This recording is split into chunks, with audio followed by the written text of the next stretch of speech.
Qui sont les djinns? Sont-ils plus puissants que les êtres humains? Est-il possible de demander de l'aide aux djinns pour accomplir les affaires? Veuillez voir la vidéo jusqu'à la fin, ensuite répondez.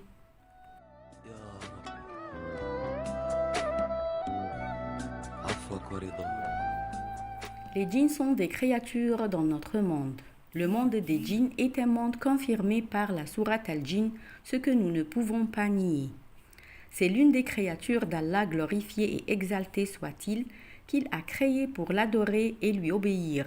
Ils vivent à la surface de la terre avec l'homme, mais une personne ne peut pas voir les djinns autour de lui ou sentir leur existence, tandis que le djinn a la capacité de voir l'être humain et tout ce qui erre dans son monde.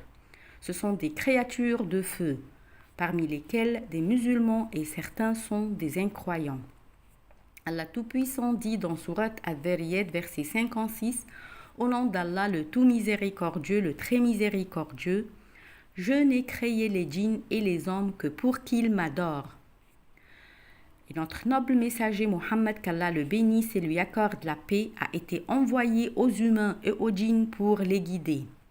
Dans Sourate Al-Djinn, verset 11, au nom d'Allah le tout miséricordieux, le très miséricordieux, il y a parmi nous des vertueux et d'autres qui le sont moins. Nous étions divisés en différentes sectes. Ceux qui connaissaient Allah Tout-Puissant et connaissaient la vérité des djinns ne peuvent ni compter sur eux, ni recourir à eux pour connaître le futur, ni chercher leur aide parce qu'ils sont faibles comme les êtres humains et parce qu'ils ne connaissent pas l'invisible comme les êtres humains. Allah Tout-Puissant dit sur leur langue dans Sourate Al-Djinn, versets 4 et 5, au nom d'Allah, le tout miséricordieux, le très miséricordieux, notre insensé Iblis disait des extravagances contre Allah, et nous pensions que ni les humains ni les djinns ne sauraient jamais proférer de mensonges contre Allah. Certains sont convertis, certains sont perdus, certains sont bons, certains sont mauvais, certains sont sincères et d'autres sont des menteurs.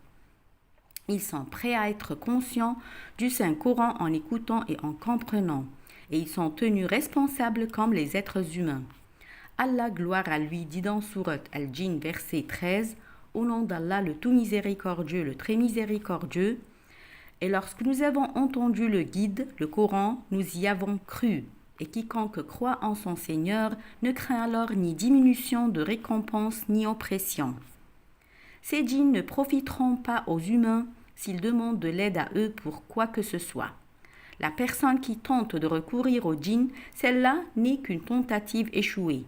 Allah Tout-Puissant dit « Or, il y avait parmi les humains des mâles qui cherchaient protection auprès des mâles parmi les djinns, mais cela ne fit qu'accroître leur détresse. » De nombreux musulmans ont recours à des hommes qui prétendent connaître les djinns pour leur libérer de magie.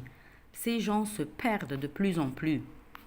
Tous ces versets de la sourate Al-Djinn nous expliquent la vérité de la divinité et celle de l'esclavage. Ô Allah, l'auditeur et le connaisseur, je cherche refuge en toi contre le maudit Satan. Ô Allah, je cherche refuge en toi contre les démons. Je demande ton aide pour les empêcher de venir. Merci et à bientôt. عفوك ورضا سامحني يا رب